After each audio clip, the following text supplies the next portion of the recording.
Hello guys, അപ്പോൾ നമ്മുടെ പാറക്കുട്ടൻ്റെ പിറന്നാളും വരുന്നുണ്ട്, ബർത്ത്ഡേയും വരുന്നുണ്ട്.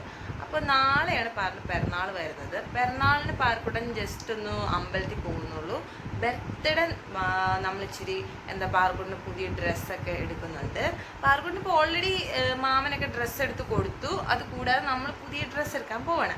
അപ്പോൾ ഇന്ന് നമ്മൾ പുതിയ ഡ്രസ്സ് എടുക്കാനായിട്ട് ജസ്റ്റ് പോകുന്നതിൻ്റെ വീഡിയോ ആണ്. പക്ഷെ നമ്മൾ പാറക്കുട്ടിന് എന്ത് ഡ്രസ്സ് വേണമെന്ന് പറഞ്ഞേക്കണേ? വേണ്ട, സർപ്രൈസ് ആയിട്ടിരിക്കട്ടെ അല്ലേ? ഓക്കെ. പാറക്കുട്ടിന് പനി ആയതുകൊണ്ട് പാറക്കുട്ടി ലിറ്റിൽ ടയേർഡായിട്ടാണ് ഇരിക്കുന്നത്. പക്ഷെ പാറക്കുട്ടി നോക്കിയല്ലേ? ഛർദിയുമാണ്. അപ്പൊ ചിലപ്പോ എന്തെങ്കിലും കുടിക്കുമ്പോ എനിക്ക് വയറിളക്കം വരും. പാറക്കുട്ടിന് ചെറുതായിട്ട് വയറിനൊരു പണി കിട്ടിയിട്ടിരിക്കുകയാണ്. അപ്പോൾ പാറക്കുട്ടിന് ഓക്കെയാണ്. പക്ഷെ ഞങ്ങൾ പോയി ഡ്രസ്സൊക്കെ എടുത്ത് അടിച്ചു പൊളിച്ച് വരും. ഓക്കെ.